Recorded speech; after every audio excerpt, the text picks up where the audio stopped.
দেখা করতে রাজি হয়েছে। আলহামদুলিল্লাহ। দোয়া করে রে মা, সবকিছু আগের মতো ঠিক হয়ে যাক, তোর কষ্ট আর ভালো লাগে না। আমার যে কি খুশি লাগতেছে আব্বা, আমি কইয়া বুঝাইতে পারবো না। এবার ওর লগে দেখা কইরা ওর বাড়িটা ওরে আমি ফেরত দিব, কমু যে এটা আমার তরফ থেকে তোমার গিফট। আল্লাহ যেন সব মিটায় দেয়, সব ঝামেলা। অনেকের সাথে তোর মিলটা হয়ে গেলে না, আমরা সব চাইতে বেশি খুশি হমু রে মা। ও মা, খুব খুশি হব। আম্মা, আম্মা তুমি দোয়া করো যাতে অনেকে আমার কাছে আবার ফেরত হয়। দোয়া করি মা, অনেক দোয়া করি। আল্লাহ যেন আমার মাইয়াটারে সুখী করে। এমন লক্ষ্মী মাইয়া আমার এত কষ্ট করতেছে, এটা তো সহ্য হয় না। আসসালামু আলাইকুম বন্ধুরা, আজকের ভিডিওতে আমরা নিয়ে এসেছি গরিব ঘরের রাজপুত্র নাটকের নতুন পর্বের আসল ঘটনা, যা শুনলে আপনার কলিজা কেঁপে উঠবে।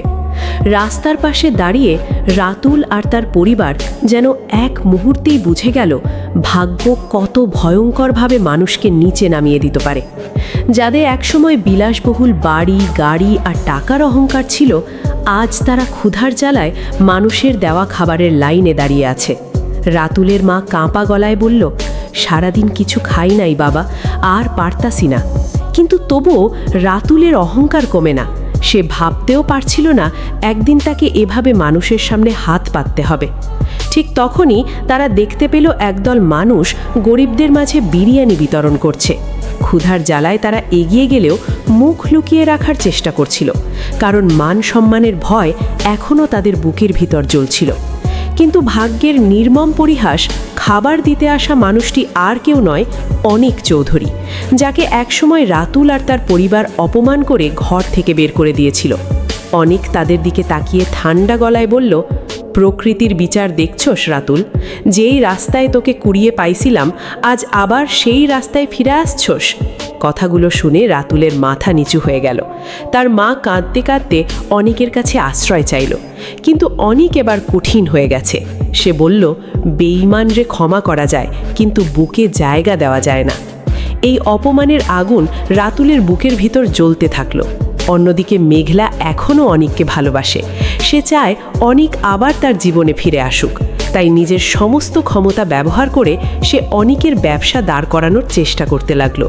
শালিমা বিল্ডার্সের সব প্রজেক্ট অনিকের কোম্পানিকে দিতে চাইল, কিন্তু অনিকের আত্মসম্মান এতটাই বড় ছিল যে সে মেঘলার সাহায্য নিতে চাইল না।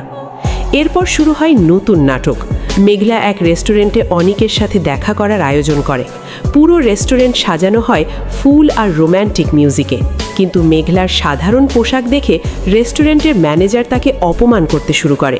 সে বুঝতেই পারেনি এই সাধারণ মেয়েটাই হাজার কোটি টাকার মালিক শালিমা চৌধুরী।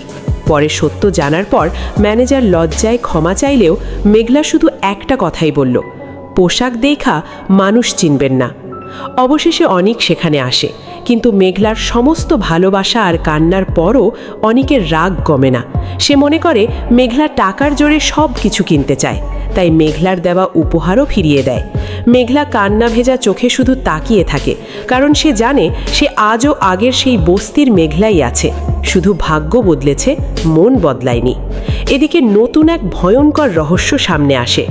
আলতাফ সবাইকে জানিয়ে দেয় মেঘলা আসলে সাকিব চৌধুরীর আসল মেয়ে না, আসল উত্তরাধিকারী হচ্ছে শালিনা। এই কথা শুনে পুরো অফিস স্তব্ধ হয়ে যায়। মেঘলার পায়ের নিচ থেকে যেন মাটি সরে যায়। তাহলে এতদিনের পরিচয়, এতদিনের ক্ষমতা সব কি মিথ্যে ছিল? অন্যদিকে রাতুলও থেমে নেই। সে মেঘলার বিরুদ্ধে ষড়যন্ত্র শুরু করে। মেঘলার পরিবারকে ভয় দেখাতে থাকে, এমনকি তার বাবাকে হুমকি দেয় মেয়েকে মেরে ফেলার। চারদিকে শুধু প্রতিশোধ, বিশ্বাসঘাতকতা আর ষড়যন্ত্রের খেলা শুরু হয়ে যায়। এখন দেখার বিষয়, অনিক কি কখনো মেঘলার ভালোবাসা বুঝতে পারবে?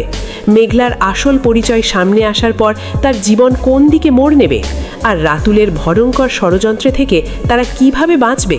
ভিডিওটা ভালো লাগলে লাইক, শেয়ার আর সাবস্ক্রাইব করতে ভুলবেন না। আল্লাহ হাফেজ।